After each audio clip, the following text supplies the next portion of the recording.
Welcome to our channel. Today we how to log into digital wallet account, secure access step by step clearly.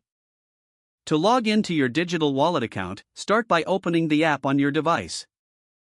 If you don't have the app yet, download it from your device's app store. Once the app is open, look for the login button on the welcome screen. Tap on the login button to proceed.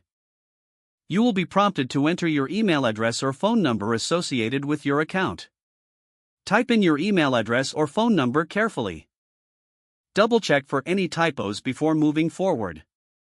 Next, tap on the Next or Continue button.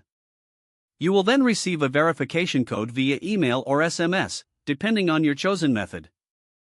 Go to your email inbox or check your text messages for the verification code. Once you obtain the code, return to the app. Enter the verification code in the designated field. After entering the code, tap on the Verify button.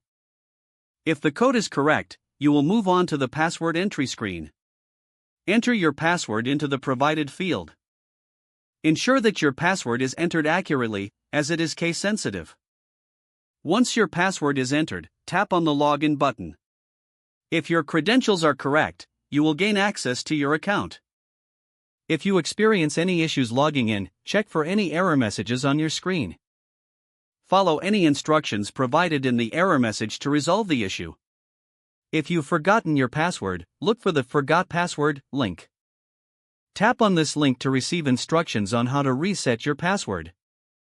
After successfully logging in, take a moment to review your account settings for optimal security. You are now ready to use your digital wallet account for transactions and other features. If the page does not load, refresh the browser or try again in a private or incognito window. Make sure you are using the correct email address, then retype it carefully to avoid small typos. If your password is not accepted, use the reset option and create a new strong password you can remember. Check your spam folder for verification or security emails, then complete any requested confirmation steps. Don't forget to like this video and subscribe to our channel for more step-by-step tech guides.